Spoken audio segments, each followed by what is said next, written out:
તો ધર્માંતરણ કે કોઈ પણ સભ્ય સમાજ માટે તે ચિંતાનો વિષય છે। અનેક વખત એવું બને છે કે લોકો સામૂહિક ધર્મ પરિવર્તન કરતા હોય છે, ક્યારેક ડરના લીધે તો ક્યારેક અન્ય કોઈ કારણસર।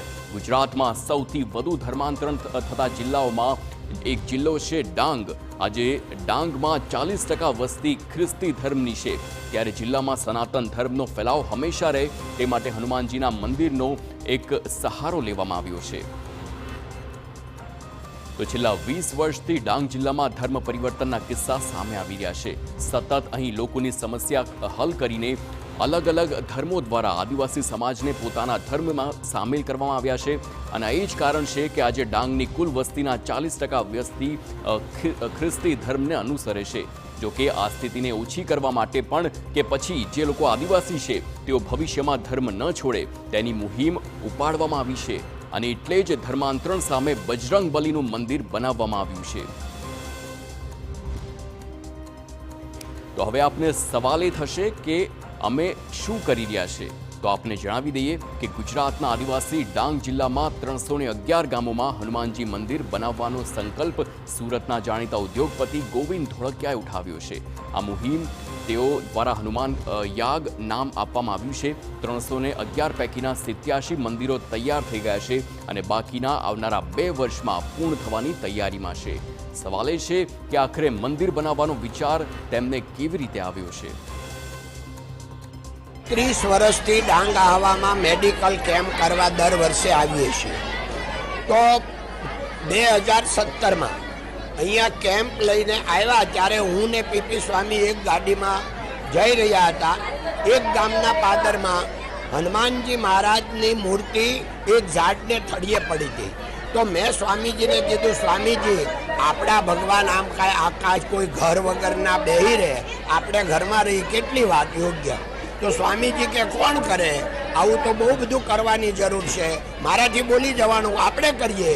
તો એ કે આવા તો 300 ગામ છે, આપણે 300 કરશું। બસ આ બધા સેકન્ડમાં ડિસિઝન લેવાના, એમાં હું નહોતો બોલ્યો, મારું ડિસિઝન નહોતું, એ હનુમાનજી મહારાજનું, ભગવાન શ્રી રામચંદ્રજીનું ડિસિઝન હતું, એણે મારા થકી બોલાવ્યું। તો આ તરફ પીપી સ્વામીએ કહ્યું કે ગામમાં મંદિરો બનવાથી અલગ અલગ અનેક સમસ્યાનું સમાધાન આવ્યું છે। ગામના લોકોને અનેક મંદિરથી અનેક ફાયદા થઈ રહ્યા છે। જે ફેરફાર થયો છે એ પણ બેનમૂન છે। આજે સ્વાભાવિક છે કે આદિવાસી પરિવારોની અંદર દારૂનું વ્યસન બહુ સહજ હોય છે, પણ મંદિરના માધ્યમથી ઘણા પરિવારોની અંદર આ વ્યસનો દૂર થયા છે। ઘણા ગામોમાં દારૂ ગાળવાનું પણ બંધ થઈ ગયું છે, જેથી ગામમાં શાંતિ, કુટુંબમાં શાંતિ સ્થપાઈ છે, અને આર્થિક જીવન ધોરણ પણ આપોઆપ એનું બદલાયું છે। અત્યારે તો એવું છે કે જેમ કે ગણેશ ચતુર્થી આજે છે તો ગણેશજીની સ્થાપના મંદિરમાં થાય છે, નવરાત્ર ત્યાં થાય છે, હોળી ત્યાં આગળ થાય છે। અચ્છા, ગામમાં જાન આવે તો જાન પણ પહેલાં મંદિરમાં બેસે, પછી લગ્ન કરવા જાય। એટલે તમામ રીતે બીજું કે બાળકોને રાત્રે વાંચવું હોય તો પણ ત્યાં વાંચી શકે, ત્યાં સૂવું હોય તો સૂઈ શકે, બપોરે રમવું હોય તો રમી શકે। એટલે કોઈ પણ જાતના ભેદભાવ વગર, કોઈ નાત જાત ઊંચ નીચ કોઈ પણ ભેદભાવ વગર મંદિરનો સાર્વજનિક રીતે ગામના લોકો ઉપયોગ કરે, અને એ હેતુ હતો। જોકે એ સિવાય પણ અલગ અલગ સંગઠનો પણ આદિવાસી વિસ્તારોમાં કામ કરી રહ્યા છે કે લોકો હિન્દુ ધર્મને વધુમાં વધુ જાણે અને તેનો ફેલાવો થાય।